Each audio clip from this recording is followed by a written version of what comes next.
Good evening, everybody. We've already got a Mo Biggs in the chat, so hail Mo. Hey, hail Mo.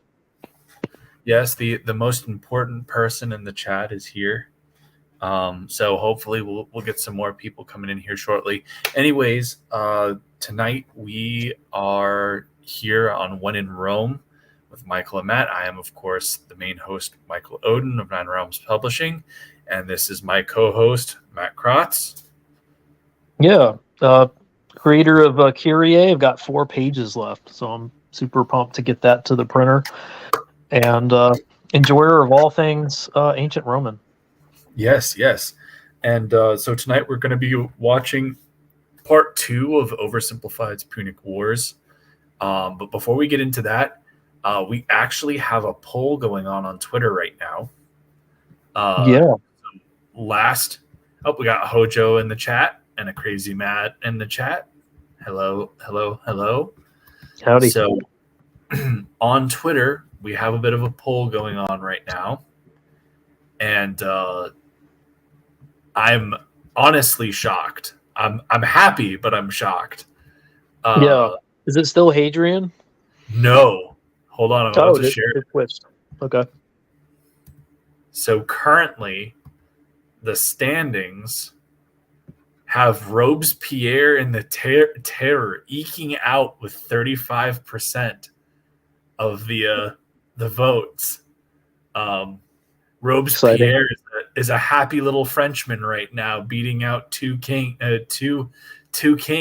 So yeah, that's where my vote went. So happy to see that.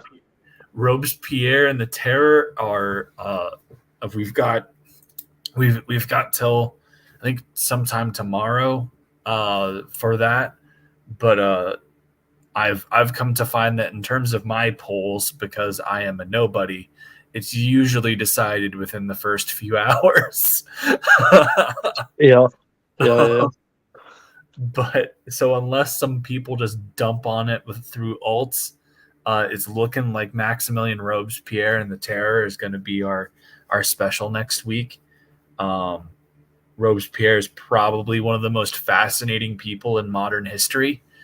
And it's really interesting because in a time where everybody's finger immediately points to Hitler, it's really interesting because there are far many more Maximilian Robespierres in the political spectrum today than there are anything close to fascists.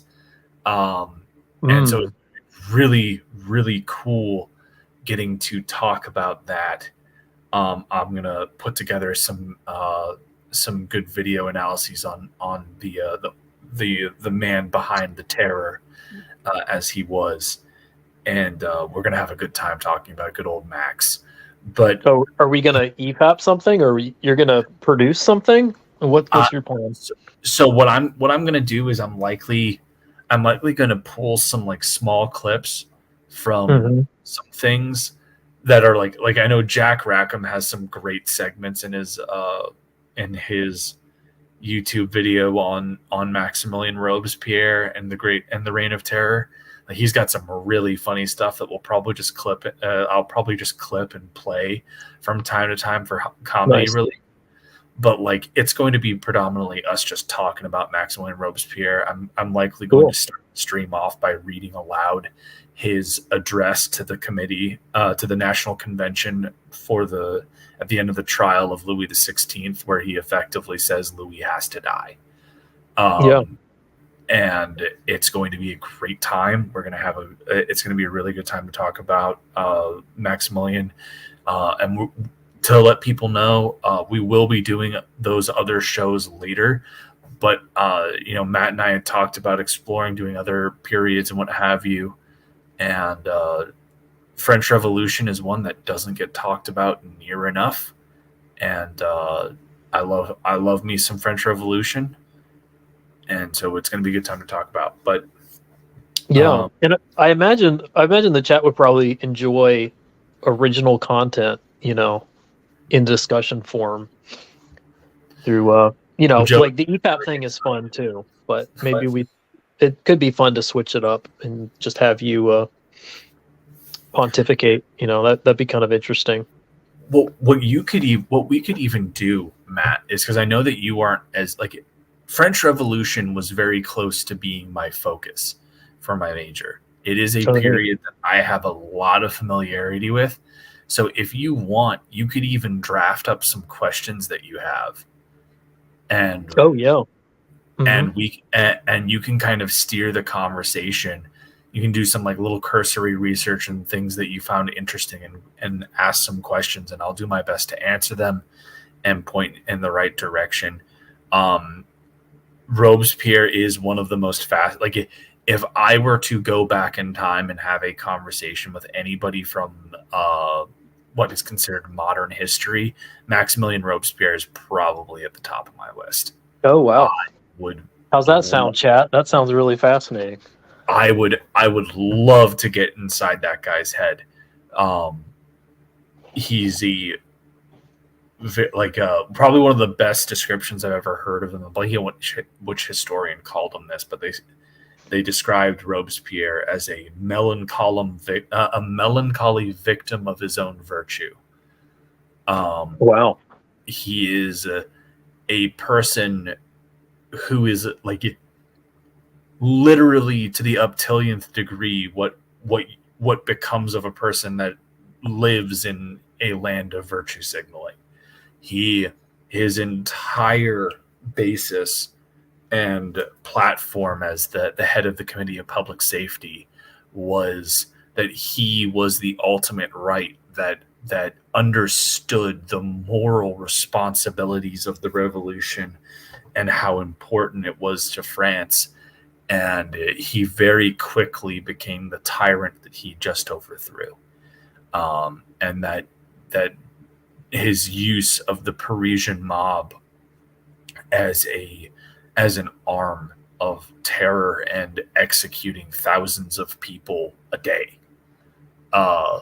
was a day. Wow. Yeah, no, like Robespierre, it got to a point where they were hosting so many trials for people because like the laws during the French Revolution during this time between 1793 and 1794 when Robespierre is finally killed become insane, like to the point where if you even just said this sucks at like a line, you could be reported to the convention and you'd be tried for anti-revolutionary thought, and the punishment execution by guillotine. And if you said anything negative to the convention during your trial, execution by guillotine. Yeah, that sounds like something I feel like people would enjoy.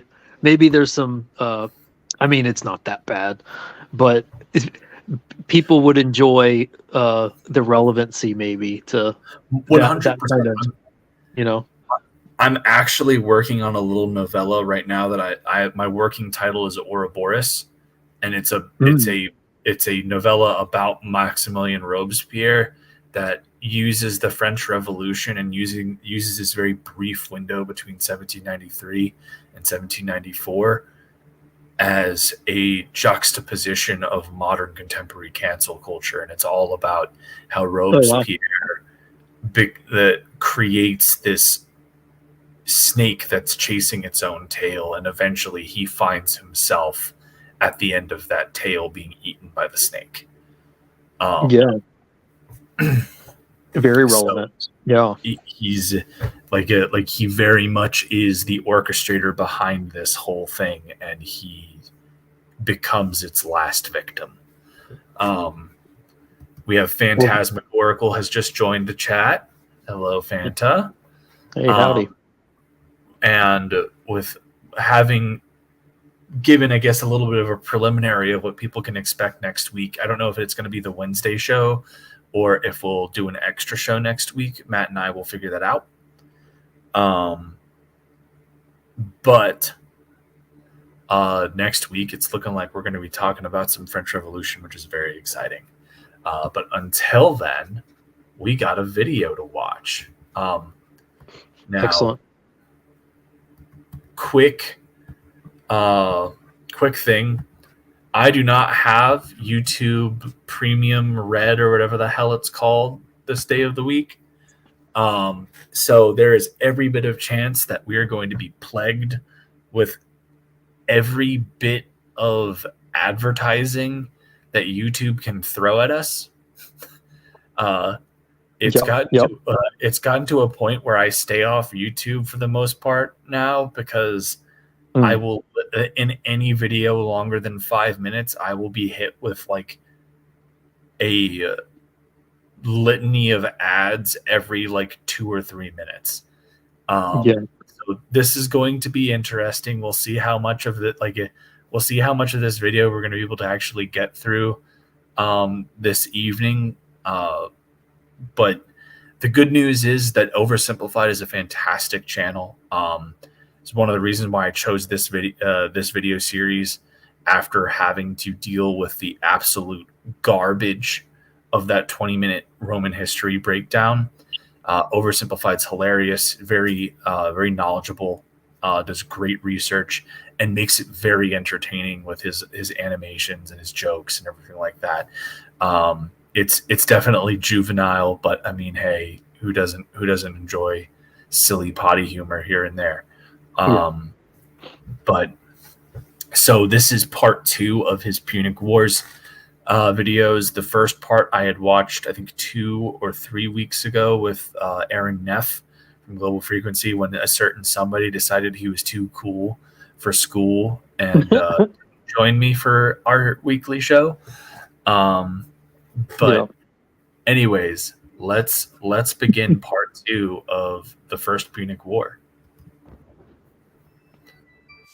After the gigantic battle at Cape Ecnomus, the Romans were now free to land on African soil. And so, they did.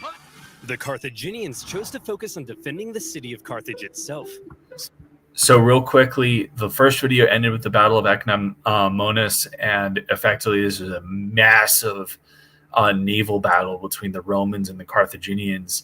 And up until this point, Carthage had been the dominant naval power of the Mediterranean, and Rome had, throughout the course of the First Punic War, started to develop naval innovations like the corvus that really started to level the playing field on the sea against the Carthaginians.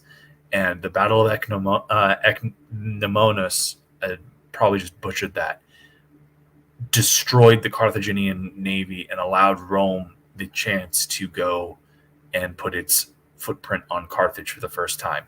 So just to set the stage up a bit. So the Romans immediately took the city of Aspis and were then free to raid and plunder the countryside. They took over 20,000 slaves and a ton of booty. But then some orders arrived from the Senate. Send home the booty. Oh, but I want to stay. No, Steve, not you. They mean the treasure. Well, we are not watching any more of this filth. So the other consul left. And this is why you know that happened. 100%. Yeah. I like it. Like, it's stuff like this that makes me just absolutely adore Oversimplified. Yes, it's juvenile, stupid humor, but it is great.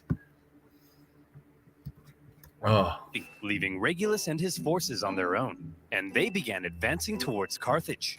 Along the way, according to the ancient writer Livy, they encountered a literal dragon. Now, Livy was a Roman historian.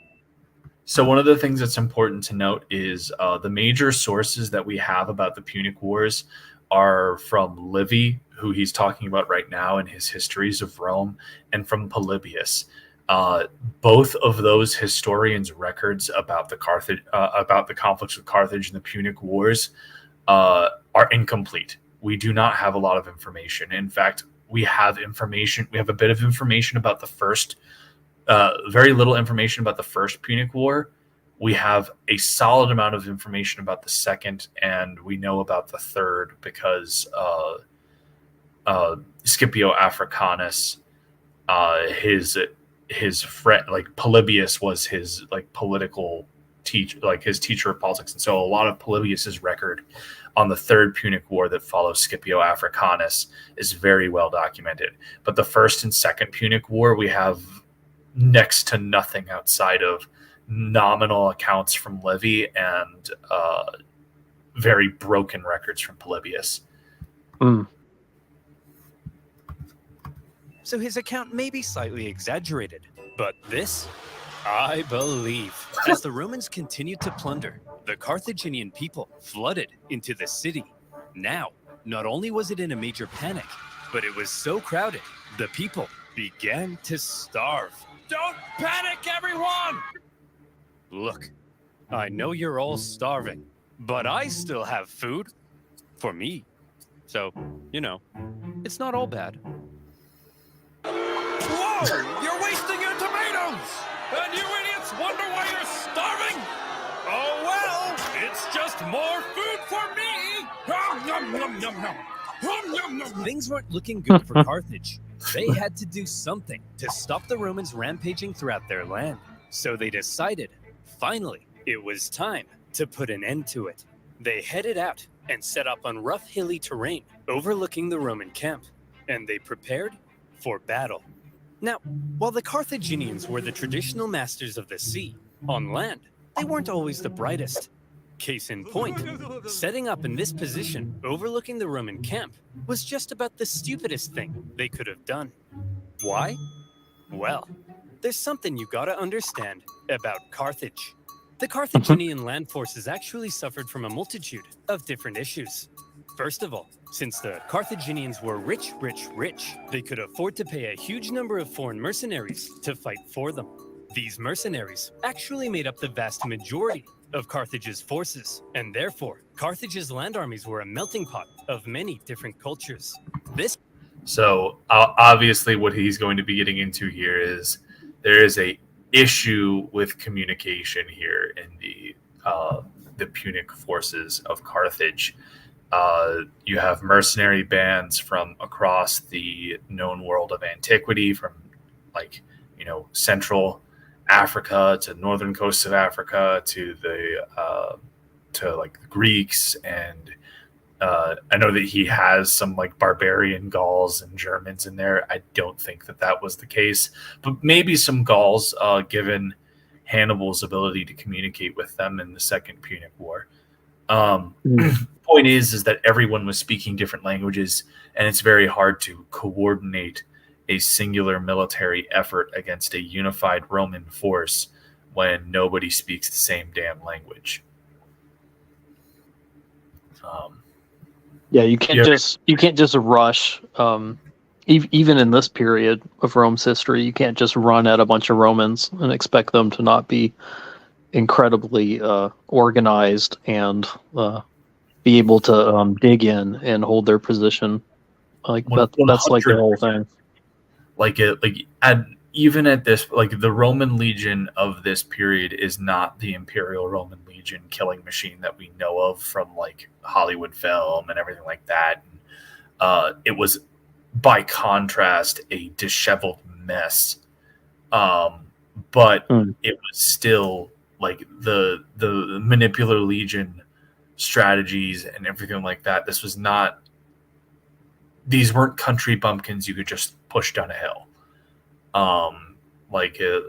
Rome's military was an elite fighting force, and while it had issues gaining some headway due to the initial naval conflicts, pretty much every land battle up until this point had been dominated by Roman victories. The Romans completely just beat the dog shit out of the Carthaginians in pretty much every land engagement in the First Punic War. A lot of that had to do with their unit organization, but also because Rome had this crazy ability to just keep fielding more freaking people. And in fact, this is something that is impressive about Rome in the Second Punic Wars, because by all accounts, they should have lost the Second Punic War. But because they were somehow able to just keep putting out more people to form armies of millions of people, they eventually got somebody who's smart enough to know how to use them and eventually would outmaneuver Hannibal, and that person would be Scipio. But that is getting ahead of ourselves. Yeah, but that's definitely that's a dominant theme there. Mm-hmm. This, however, meant that if a battle wasn't going their way, there could be loyalty issues. That also. Man, I ain't getting paid enough for this. You Balearic slingers better not be thinking of running away. What did he say? I don't know, man. I don't speak Phoenician. Let's get out of here. Clearly, there were also language issues. My day after trying magic. Yeah, and here we go. As I said, we're gonna get some ads. Palette The cleanser. military generals tended to be Carthaginian, but they made a lot of strange decisions. For example, one of the most feared assets of the Carthaginian army were the war elephants. To a Roman soldier who had never even seen an elephant before, this was like fist fighting, a literal monster. Yet the Carthaginians continually kept placing the elephants in the rear, where they were no use. In a similar fashion, the neighboring region of Numidia provided Carthage with the most skilled cavalrymen in the world. But the Carthaginians often chose to fight on rough, uneven terrain, where horses and elephants were less effective. Yeah, it's kind of crazy because the Numidian cavalry are legendary even still by the time of Julius Caesar, like 40 years, 50 years after this. And any tactician worth their salt knows that cavalry is best effective, especially during this time, on open plain, where they have the advantage of maneuver. The moment that you clog up their ability to move, they're done for, because when a horse feels cornered, they get frantic and they rear up. And if you're shoving pointy sticks in their face, that's going to cause them to unhorse their riders, and it's a death trap. It is kind of crazy because the North African terrain should have favored Carthage. There's plenty of flat terrain to assemble cavalry in. Yeah, and a lot of cultures did know this. You know, the Macedonians knew this. A lot of the northern and eastern kind of barbaric tribes knew this, but somehow Carthage was missing the boat, as it were, with how to do land battles. And so, in this case, when the Carthaginians again chose the rough terrain near the Roman camp, the Romans easily sent them packing. Wow, Regulus, we're mere miles from Carthage. You sure are amazing. Yes, Steve, I know. Steve, what's the matter? We've almost won. This is going to be an ad. I just wish I could be as great as you, Regulus. Steve, you're amazing. I mean, look at this thing. It's unbelievable. I know, but I mean, like, at war stuff. I'm such a noob. My tanks always get blown up. I can't even fly an aircraft straight. Tanks? Aircraft? What are you talking about, Steve? I'm talking about free-to-play online multiplayer combat game, and this video's sponsor, War Thunder. War Thunder is the most... So one of the things that I love about Oversimplified is that he sneaks in his advertisements into his scripts in a way that is completely organic, and he is hilarious. The one that he usually does is like NordVPN is a big sponsor of his. And so like he even has like a running gag where he'll be in the middle of starting to do the ad and one of the other characters will be like, oh no, not again. Not now. And but like I like it, everything about Oversimplify. This guy just does great. I do not think I have watched a single bad video of his. Even his earlier stuff, which clearly doesn't have the same production level as his later stuff, he does a stellar job. Most comprehensive vehicle combat game ever made. Don't just drive the tank, become one with the tank. You can play as more than 2,000 battleships, aircraft, tanks, and helicopters in just dynamic skip that. player versus day. This I is like cool decap, stuff. So but- thank you. It is a cool Now, where game. were Yeah. Oh yeah. Invading Africa, getting some booty, and sending the Carthaginians packing. Everything was looking up for Regulus. A Roman victory seemed like it was only a matter of time. But then, Regulus realized something. He had been consul for almost a year, and his term was coming to an end.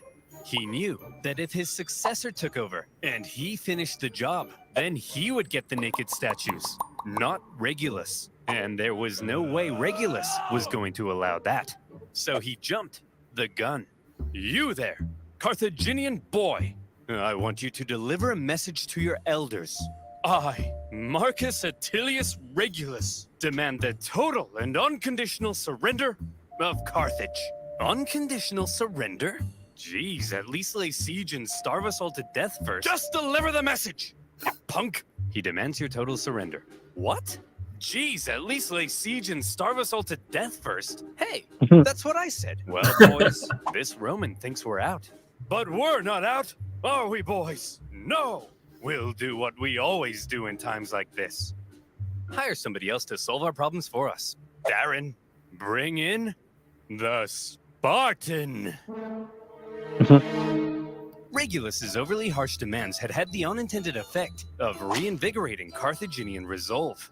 They brought in a mercenary from the famed land of Sparta named Xanthippus to help dig them out of this situation. Which is pretty interesting because by this point, Sparta was pretty freaking irrelevant. Like one of the things that I always find interesting is that you'll occasionally see someone post up a history thing about how Alexander never took over Sparta and Philip didn't even try and what have you. And really what it came down to is Philip, I think both Philip and Alexander offered Sparta to join their League of Corinth and their invasion of Persia, and Sparta denied them. And they didn't bother wasting any resources because ever since the Spartan defeat at the Battle of Leuctra, Sparta was an obsolete sham. Their military supremacy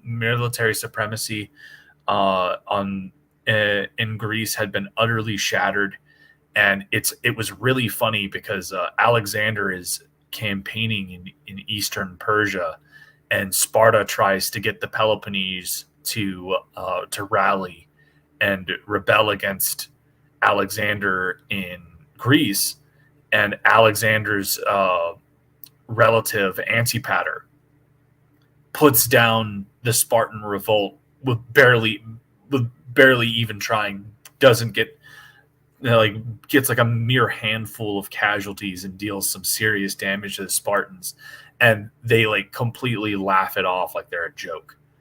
So it is interesting that a Spartan would turn the tide for the Carthaginians in this way, because Sparta was definitely not the land of Leonidas by this point in time. They were an economic and military ruin.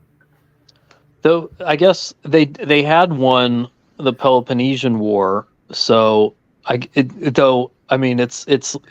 They like won the classic Pyrrhic victory, but it's interesting that they could win and yet be the losers of the fallout of that win. So they won the Second Peloponnesian War, but then what ended up happening is they set up the kings in Athens, and then Thebes drove them out. And Thebes went through a bunch of military reforms that would lead to the formation of the Sacred Band, and you had the rise of Philopaeus and Epaminondas, who would reform the Theban military and really focus on the centralization of the Theban Sacred Band, and all this other stuff. And the Spartans would fight them at Leuctra, and that's where Epaminondas, knowing that he was greatly outnumbered, performed the first oblique flank maneuver, where he knew that the Spartan formation usually had the king and his bodyguard on the left side, and so he maneuvered. He had a like cascading line where a few of his forces were over to the Spartan right, but the bulk of his infantry and cavalry smashed into the Spartan left and completely collapsed the left flank and killed the Spartan king within the first 10-15 minutes of the battle. And from then it was just clean up shop. They slaughtered everyone. And after that, Spartan military supremacy in Greece was just done. They were just that lone place at the southern tip of Greece that pretty much. I just think it's interesting. Like it's important. It's like an interesting note from history that a culture that was very good at one thing ends up not having the capacity to rule its neighbors, and its neighbors being people who are much more willing to innovate to outpace the Spartans, and the Spartans just never had that in them. So they just kind of get left behind, which is kind of fascinating, even though the Spartans dominated them at that point, Second Peloponnesian War. But then they get left. People figure out their weaknesses, they take their strengths, and then they adapt and modify, and that's what the Romans do, right? It's what every great military force does. But with Sparta, what it really became was, for the longest time, they were the big dogs, as they were the only person with a standing army. Well, eventually, you had other cities, you had Thebes decide, okay, well, we're going to have a standing army too. And so their standing army trained harder and trained longer and actually had proficiency drills. Whereas the Spartan military's training was actually pretty nominal up through this point. So like there's a lot of misconceptions about the Spartan military that are bred from the romanticization of the stories of Thermopylae and everything like that. But the fact of the matter is that while the Spartan military was definitely the best army of Greece contemporarily during the Persian Wars and early Peloponnesian, by the time you get to the era of Alexander and everything after, they're a freaking joke. The hoplite formation that they have is, the Spartan military isn't able to field more than 10,000 soldiers in an army. Otherwise, their slave population of helots will completely overthrow their people back home, and they're screwed. They're an incredibly predictable force that you can take on. And maybe that's one of the strengths, is having this Spartan commander come in and command foreign troops, where he isn't hindered by the same limitations that he would be in a Spartan army. But the Spartan army generally fielded only 10,000 troops at any given time because of its population restriction. Yeah.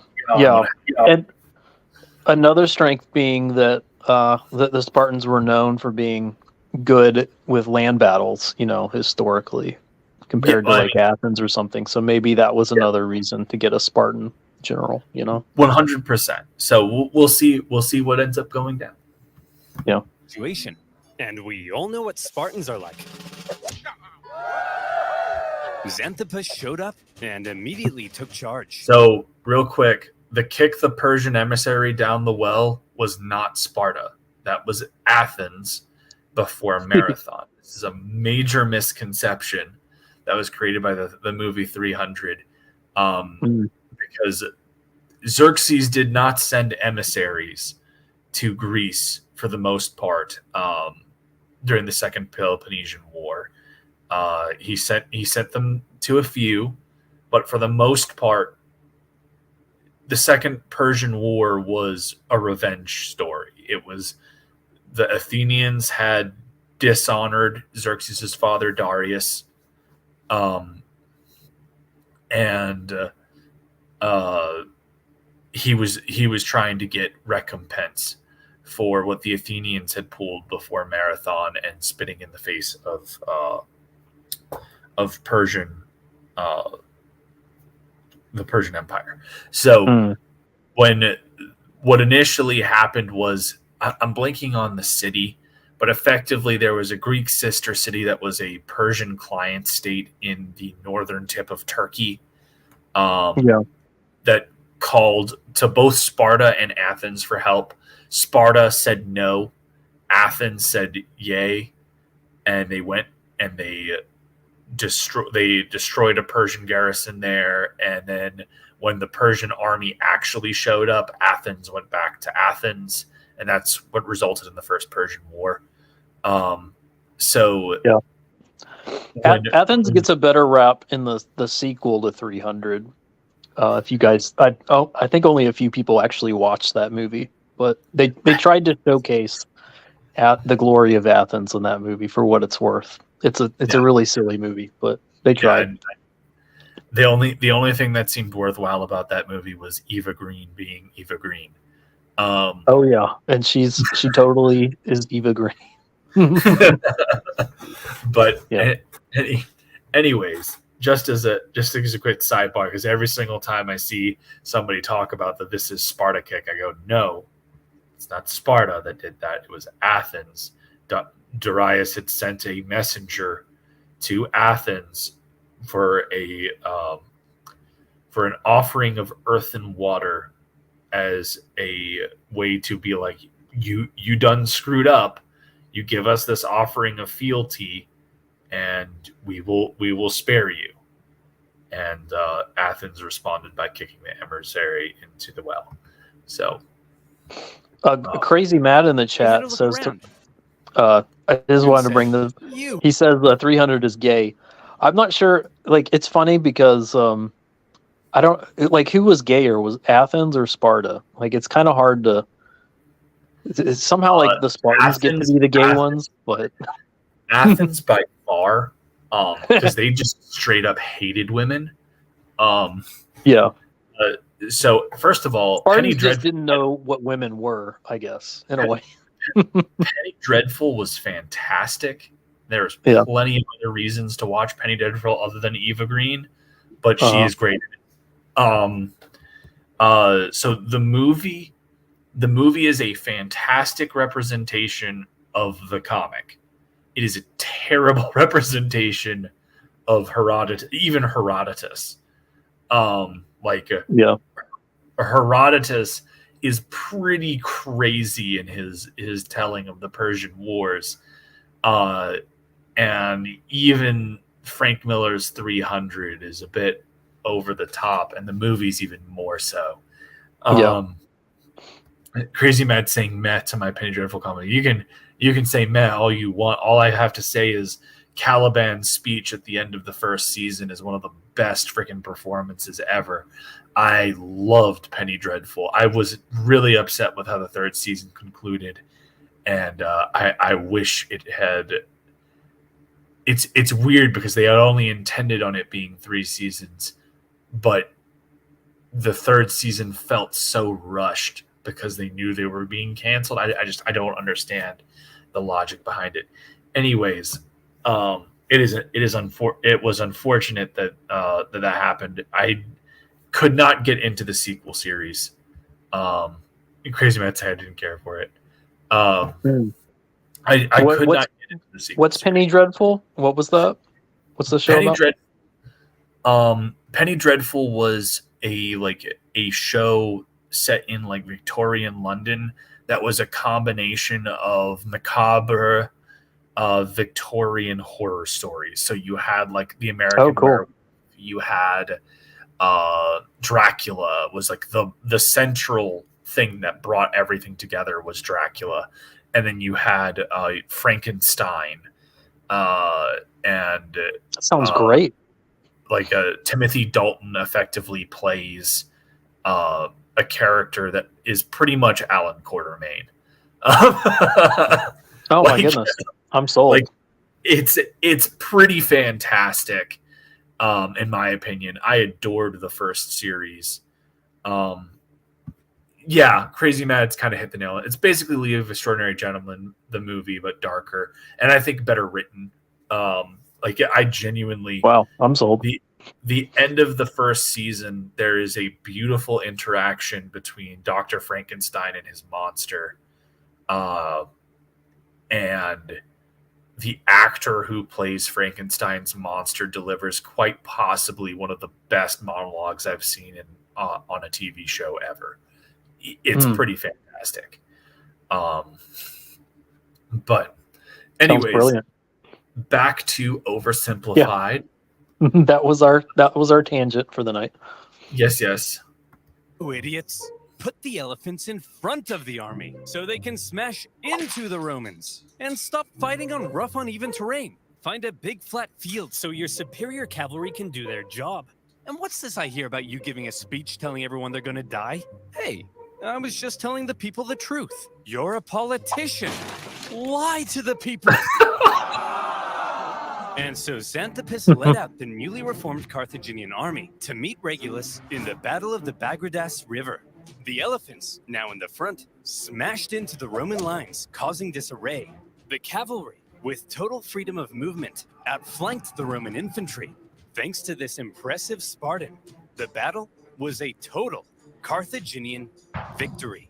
And Xanthippus, for his stunning victory, was forced to flee Carthage because the leadership got jealous. Regulus. That's fantastic. That's what Typical. that's what you want to do, is get rid of the guy that literally just beat the Romans after they shit stomped you for like several land campaigns. That's what you want.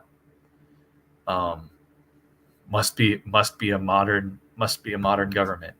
The Roman consul was captured during the battle. Legend has it, he was brought before the Carthaginian council, and they made a proposition. Well, Reggie, not looking so good anymore, is it?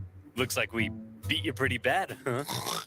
Up yours, you Punic pansies! Now, Regulus, nobody likes a sore loser, do they? No. How about this? We're gonna send you back to Rome, and you convince the Roman Senate to surrender to us. If you fail, though, you gotta come back so we can torture you to death, okay? Okay. You promise? I promise.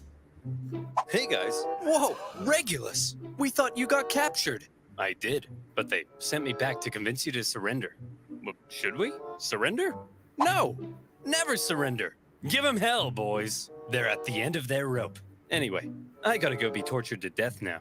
What? Yep, part of a deal I made. It's a long story. Whoa, hey, wait! Regulus! No, it's... So this is actually something that's pretty integral to Roman culture. I know Oversimplified is making a gag out of it because it seems silly to us. But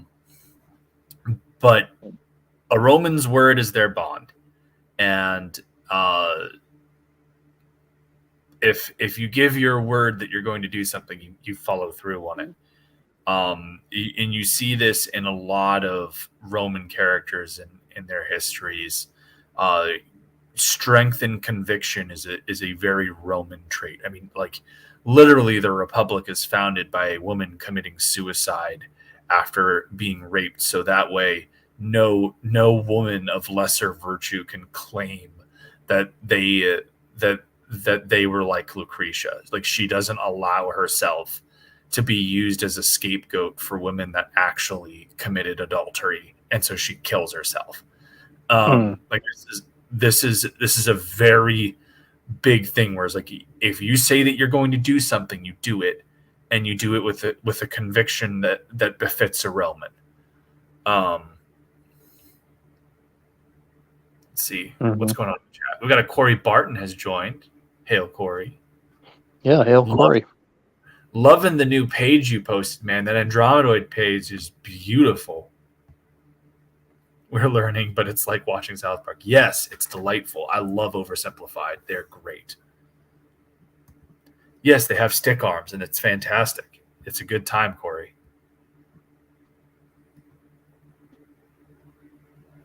Okay, Crazy Mad. I see how it is. It's cool, guys. I promised. Regulus! This is ancient times. We massacre entire populations. We chop pets in half. You can break a promise. No, Tim! You never break a promise. That's too far. And so, Regulus went back to Carthage and was tortured to death. And for keeping his promise, he was immortalized as the leading symbol of Roman virtue. The only way to do it is to automate it.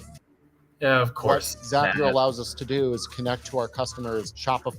There we go. Meanwhile, after their defeat in Africa, the remaining Roman survivors, still in Africa, were still in Africa, and they needed to be rescued.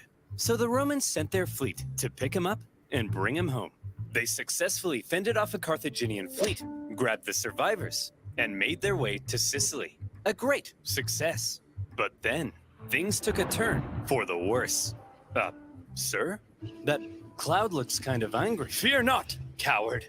If we Romans can build a war fleet from scratch and defeat the Carthaginian Empire at their own game, why, then even Mother Nature herself will crumble before us. I laugh in the face of Mother Nature. Ha ha! See? Come on, guys. Laugh at Mother Nature with me. Ha ha!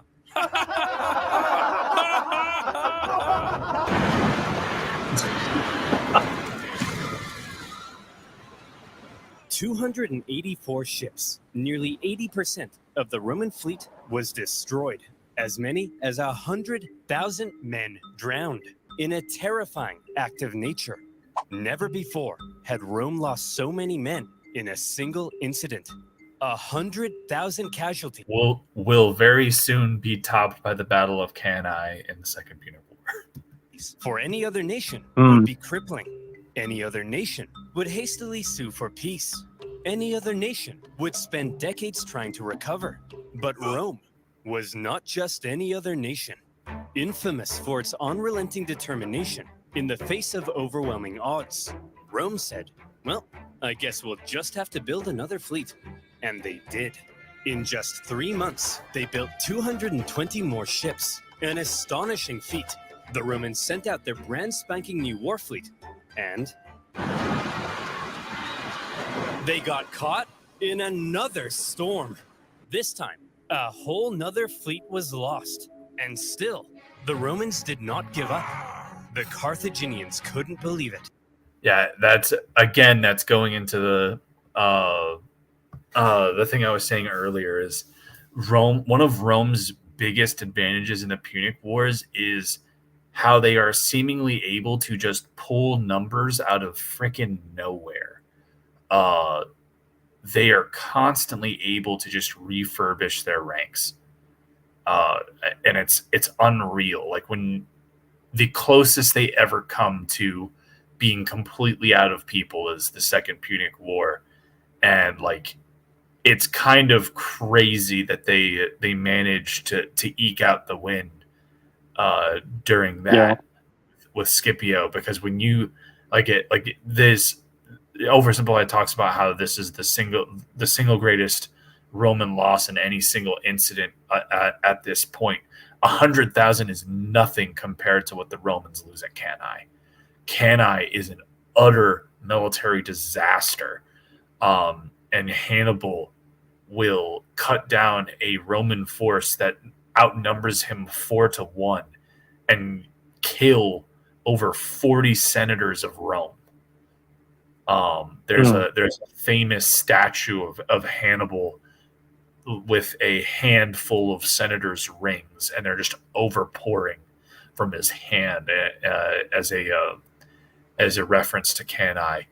It was a bloodbath, but within a few weeks, Rome musters another army with several million strong, and it's unbelievable.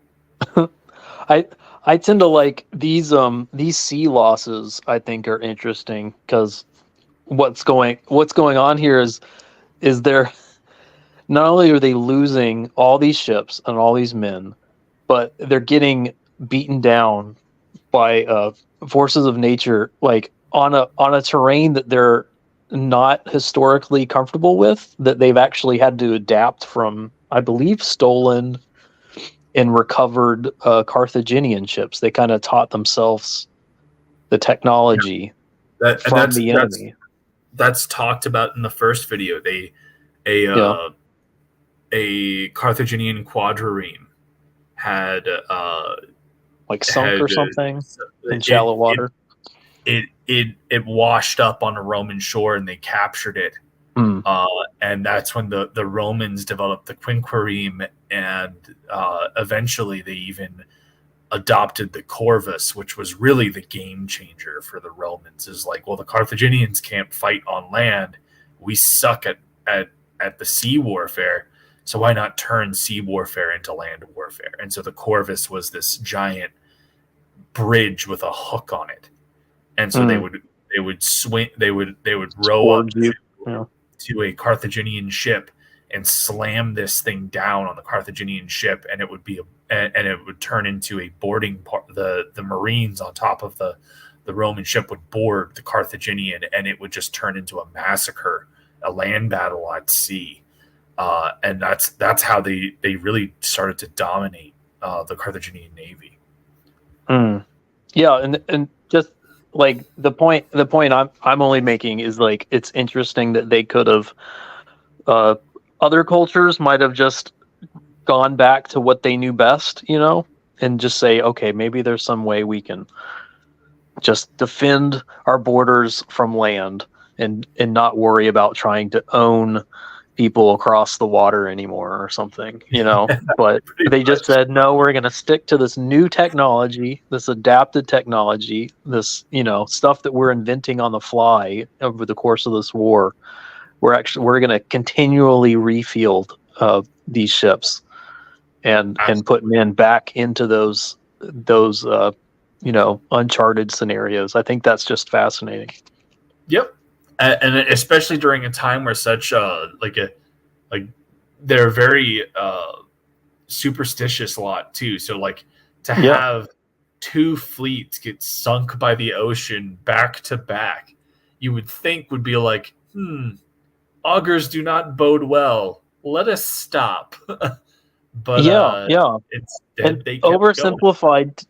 They've kind of bleached the religion out of it's fine, I guess, but there's no, you're not really learning about the Roman mindset, or the Punic mindset, which is very religious, but it's amazing that they continually got back in the water after Zeus was so angry. The Punic mindset's a bit difficult for anybody to kind of dissect, because we have such what we have is written by the Romans, and B, even for the Romans, they did not keep a very good record of Carthaginian culture because they hated the Carthaginians. They kept it around to let people know that they beat the Carthaginians, but they did not keep a lot else. And so there's a lot of speculation as to what the Carthaginian culture was like. A lot of the stuff that we think we know about the Carthaginian culture was put there by the Romans, and is very easily could have very easily been wartime propaganda not even wartime propaganda, just propaganda to vilify these iconic enemies of Rome as like child sacrificing monsters. But let us continue. Their enemy had just lost hundreds of thousands of men, had two fleets almost entirely destroyed, and they still wouldn't surrender. As one Roman poet put it, the victor is not victorious if the vanquished does not consider himself so. In typical Roman fashion, after a short break, they were once again building another fleet. However, for now, after all the disasters at sea, the focus began shifting back to the land campaign in Sicily. The Carthaginians, overconfident from recent successes, attempted to retake Panormus, but the Romans countered the terrifying war elephants by throwing stuff at them and scaring them away. Having stopped the Carthaginian advance, the road was now open to the final Carthaginian stronghold on the island, Lilybaeum. Lilybaeum was an extremely well-fortified city. In 250 BC, the Romans laid siege. The Carthaginian defense, however, was fierce, and skilled blockade runners kept the city supplied. Progress was so slow that the siege would last another 9 years. To make matters worse, the Carthaginians later sent... So sieges are by nature going to be long and grueling. 9 years for a siege is freaking insane. That is an absurd amount of time to lay siege to a city. Even by antiquity standards, like sieges are usually you're there for a few months, maybe a year, and somebody gives, whether it's the sieging party says fuck it and go home, or it's the people being besieged being like we're done with this shit. So 9 years, that is absurd. Like the Trojan War of myth was a 10-year siege. Yeah, you got to close those ports. If you can't close those ports, it's over, bros. Yeah. Possibly the greatest military general of the time, a man named Hamilcar Barca, to the island. He engaged in a skillful campaign of guerrilla warfare behind enemy lines, and for the remainder of the war, he was a major thorn in the Roman side. For now, with the deadlocked siege at Lilybaeum and the new Roman fleet at sea, things seem to be at a standstill, and the Romans had to do something to break the deadlock. Thankfully, the Roman consul, Clodius Pulcher, had an idea. He tried to get things moving by attacking the Carthaginian fleet at Drepana. Now, before a battle, to predict if they would win, it was common for the Romans to look for signs from the gods. This could mean observing the weather or inspecting some cow livers. You know, typical religion stuff. In this case, Pulcher reportedly tried to feed some sacred chickens, but unfortunately for him, they wouldn't eat a crumb. A very bad sign. Well, he said, if they won't eat, then let them drink! Stupid chickens! We'll observe the weather instead. Gods, give me a sign. Ignore that. Okay, how about this? If I can get this piece of paper into that trash basket, we'll win. Okay, if I can stand here silently for 5 seconds and do nothing, we'll win. Damn it! Pulcher chose to ignore the signs from the gods, and in the following battle, the superior Carthaginians tore them to shreds. It also didn't help that by now the Romans had removed the corvus to stabilize their ships, and without their secret weapon, it was a disaster, and Pulcher was disgraced. To make matters worse, the victorious Carthaginian fleet then went on to intercept a Roman supply fleet on its way to Lilybaeum. As they approached, however, they saw the signs of an incoming storm, so they took shelter. The Romans, on the other hand, said, "Onward, men! Set sail! We've got to deliver these supplies stat!" But sir, those clouds, don't you think we ought to have learned our lesson by now? Yes, Brian, we ought to have. But we haven't. Another fleet and 50,000 men lost in another storm. Disaster. Now, at this point, there still really isn't a clear winner. Sure, the Romans have captured most of Sicily and cornered the Carthaginian land forces at Lilybaeum, but the continued disasters at sea were critically depleting their resources, and without a strong fleet, Rome could not win.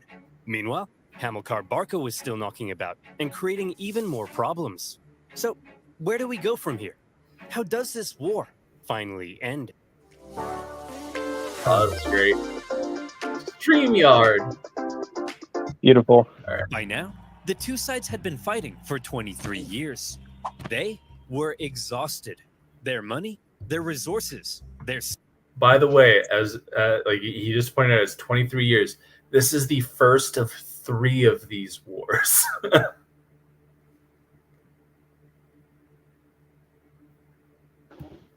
strength were all utterly spent. The Carthaginians in particular were eager to see the war end so they could get back to trading and making money. So after the latest Roman disaster at sea, they said, look, there ain't no way in heck the Romans can come back again. They can't possibly afford to build another fleet. They're done. That's it. Recall the Navy, repurpose them as merchant ships, and let's get back to making some money. Assuming the Romans would soon make peace, an anti-war faction within the government recalled a large portion of the navy, leaving Hamilcar on his own. The victors appeared to be declaring themselves victorious. Meanwhile, the vanquished were getting ready for round 5. The Romans built another fleet, this time heavily relying on patriotic donations from the upper classes to afford it. And once again, they put to sea. Sir?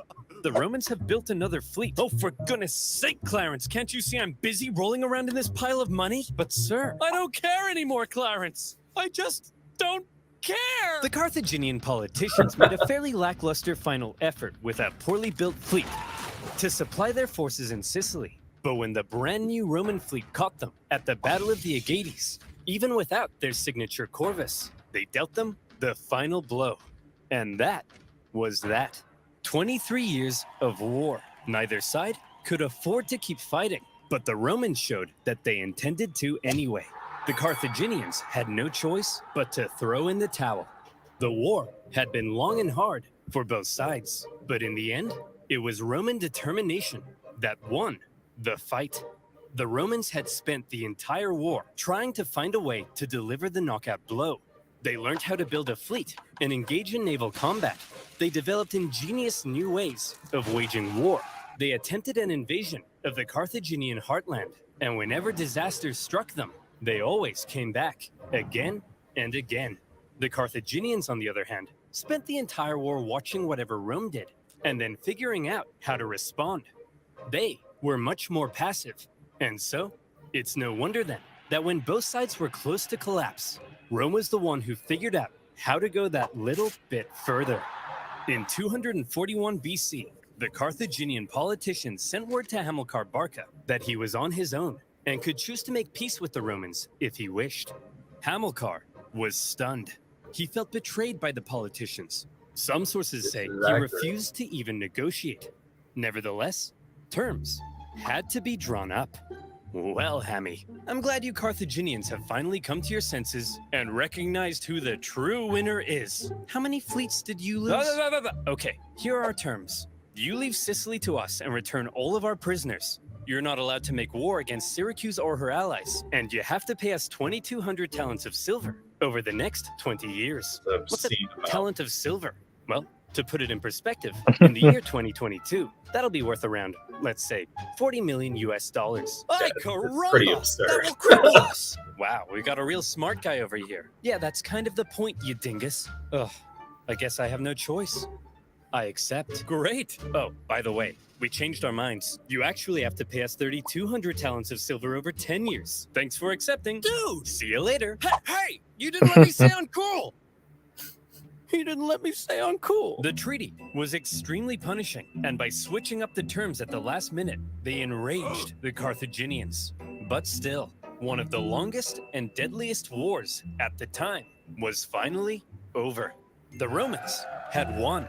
They achieved their aim of gaining Sicily, and even though it wasn't part of the peace deal, they took advantage of a weakened Carthage and grabbed Corsica and Sardinia as well. Roman expansion beyond the Italian peninsula had just begun. The Romans hoped that now the Carthaginians would forever be under their thumb. Unfortunately, the harsh terms they placed on the Carthaginians at the end of the war left a growing anger, one that would come back to haunt them. One day, Carthage will have its revenge. That's nice, dear. I'm serious, woman. Maybe not in my lifetime, but perhaps in his. My beautiful son.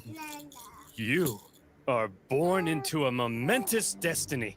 You shall be Rome's greatest enemy. You'll tear Rome limb from limb. You'll burn their pathetic city into the ground.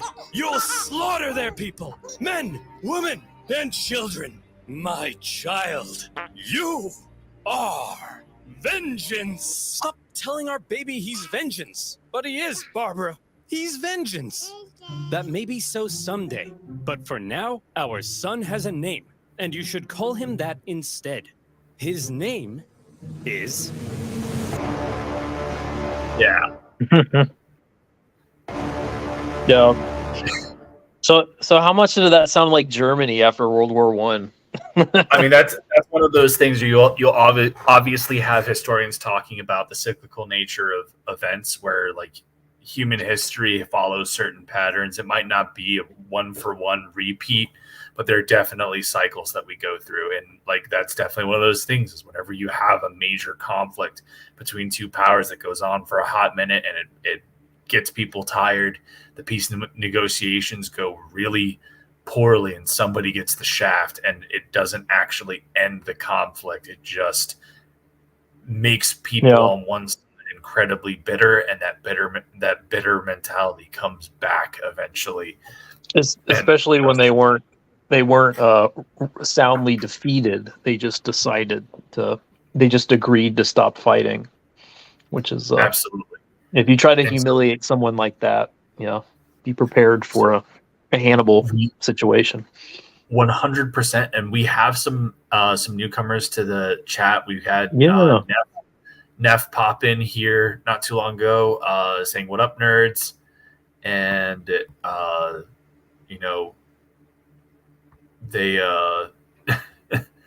they're kind of commenting on the video Roman Jenga, and Corey was saying promises are easy to break. And you wouldn't go back, because you like that's the whole thing. Again, these Roman mythic characters, and it's important to stress myth here because there's not a lot to substantiate how much veracity these accounts have. You have Livy, who's a Roman historian. We have some of his records of the First Punic War, but Polybius, by all accounts, probably had the more historically accurate one. And his accounts of the First and Second Punic War are like a mess. We're missing quite a few books. So tragedy. I'd say they're making progress. We've gone almost a minute without pausing it. That's because the 20-minute video was freaking awful, and it had to be paused every few seconds to talk about how shitty it was. And how poorly that they had handled things. Corey is saying this too educational to be like South Park. That's fair. And yes, we are enjoying another hour-long animated lecture tonight. And Crazy Mad says that it's as good as it can be listening to Ogden. I mean, I appreciate you being here, but if you don't like listening to me, I'm not forcing you here. Neff is saying, unfortunately, it's not so bad if you have alcohol. Unfortunately, I don't have alcohol. And Crazy Mad says, I do not either. Got coffee. Mo Biggs returned to the chat. Should have used war mice. Corey Barton asks, is the Trojan War was a myth? Yes and no. There was so in Turkey, there is a site that is believed to be Troy. It fits the description put down in the maps of Homer and everything like that. There's archaeological evidence to substantiate that there was a massive siege there and everything like that. But in terms of were these characters of Agamemnon, Achilles, Odysseus, and all of their surrounding backstories, were those legitimate, or are those poems and parable? It's more than likely the latter. There's probably some truth to some of the stories, but there's a lot of speculation as to whether or not it was even a single war, or if it had been multiple little proxy wars. There's a lot of different things when it comes down to the historical side of Troy, and that it'd be another great video to talk about, because I've done a great deal of research on that period. Achilles died so Ogden could question his war. It's not a matter of questioning Achilles' war. It's a matter of there's just not a lot of while we know that there was a city in that region that had a conflict happen in it, whether or not it happened in the ways that were documented in, say, like the Iliad, is up for debate. And for that matter, you have gods and you have literal deities coming down and intervening in the conflicts in the Iliad, like Ares, Apollo, Aphrodite, Athena, like Poseidon. All of these characters are All coming. of that happened. Yeah. All of that happened. Absolutely. Michael T in the chat says Ogden's telling us that Brad Pitt got shot in the ankle for nothing. Yeah, what's up with that, Mike? Oh God. Nobody expects another Roman armada. I dig it. Hashtag justice for Agamemnon. Agamemnon got the mythical justice he deserved with the axe to the back of his head by his wife. Agamemnon is not somebody that gets justice outside of just being murked. And is anyone else seeing Ogden bring out a senator every single time a senator tries to stab him? Fair enough. Ogden actually sounds more like Germany after World War I with all his talks of troublesome Jews. Very clever. Mobigs with the clincher. Yes. The G is silent. Yeah, what is that? I don't get that joke. So what ended up happening is that like in a stream ages ago, I think this is the first time I met Mo, he accidentally typed Ogden into the chat, and then I don't think I corrected it or something like that. It just turned into a running gag. Oh, okay. Pretty sure I saw Jesus under an overpass yesterday, so fair enough. All right. Well, we have been going on for a little bit over an hour. Generally, we keep our shows to that hour mark, but since we were towards the end of the Punic Wars video, Michael T saying he thinks it was a Bancroft stream. That's probably right. Nice. Like since we're towards the end of the video, though, I figured we'd finish up the video, and so we're gonna close out the show here tonight.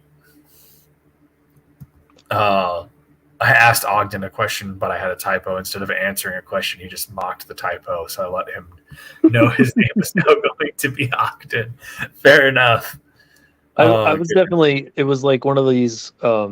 At this point, I'm afraid to ask. Like, was it the Arthur? Was it the Arthur stream, Mo, with me, Blue, in Poland? Man, that was a long time ago.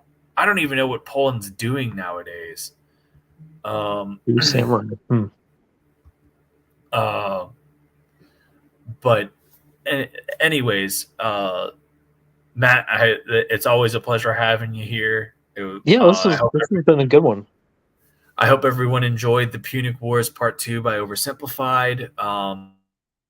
Next week, per the poll, where either next Wednesday we'll do another one in Rome, or we will kind of shift tone a bit and we'll be talking about Maximilian Robespierre and the Reign of Terror. It's going to be an exciting time. It's looking like that's going to be how it turns up. I mean, if the Twitter poll goes a different way, it goes a different way. But as of right now, the Robespierre is in the lead for the poll ahead of everyone else. So we will see you guys next week on One in Rome, or we'll be talking about the French Revolution. Either way, thank you guys so much for coming to hang out. We just had Crazy Matt. We just had Red Sugar Chris come up in the chat. Sorry, we are about to roll out here, bud. And then why not the second and third Punic Wars? Because those each get their own video. Like the second war especially is going to be at least one video, if not two. Hannibal Barca is probably the most notable of Rome's adversaries throughout its period. I would say if I had to list the top three people that Rome had to deal with in its existence, I would go obviously Hannibal Barca, Mithridates IV of Pontus, and Attila the Hun are probably like the three top people I would say really fucked up Rome during their period of time. So if you want more of that, vote harder in the poll on Twitter with Mike's poll. If you want us to pivot to the to keeping with the Punic War. So Michael T's asking if we'll ever get into Wallachia. My knowledge about Romanian history is not the strongest, but I would be happy to go do some research. Wallachia is an interesting place, and I am assuming that this is in reference to a particular Vlad Dracul Tepesh. So, like, yeah, I mean, it would be a cool thing to go look at, specifically the wars between the Wallachians and the Ottomans and how that Absolutely. led to, you know, like obviously it's really crazy because the guy who fought Vlad Dracul is Mehmed the Conqueror, who is also the person that brought down Constantinople in 14. What was it? Is it 1452? Does that sound right? Yeah. Yeah. 2 or 3. Yeah, but 1450. Yeah. But anyways, yeah, and the whole Ottoman thing. Yeah, the actual history box drop. We got Mobig saying hail to the chat. Crazy Mad saying I am Spartacus. I mean, Spartacus was cool, but he certainly I do not consider I do not consider Spartacus to be near the level of a threat as the other three. He certainly caused some rancor in his time, but the Spartan slave revolts were never going to be long lasting, as in like they didn't have the logistical support they needed for a long-term war, and the moment they started going up against actually well-trained legions, they got hit with some serious L's. It was never going to pan out well for them. The people who genuinely hurt Rome and came close to toppling it, Hannibal Barca, absolutely. Hannibal was like this close. He was right there. If Hannibal had gotten to actually get to Rome, it would have been done. But yeah, and we'd all be speaking Punic. Yeah, and then freaking Mithridates IV of Pontus had a very unique economic style of warfare, relying heavily on piracy that really screwed up Roman trade, and he was dealt with by Pompey Magnus around the same time as the Spartan slave revolts, in fact. But he was the last king of Pontus, and his actual moniker is Rome's greatest enemy, as recognized by Rome, because he had a very different approach to warfare than a lot of people did. And then obviously Attila the Hun was a very big danger towards the end of the Western Roman Empire. It seems Sugar Chris is letting us know it's 1453 there in the chat. Thank you very much. Never forget. Never forget. Anyways, guys, you have a great night. Make sure if you haven't already, check out Matt Kratz's Kyrie 3. Yep.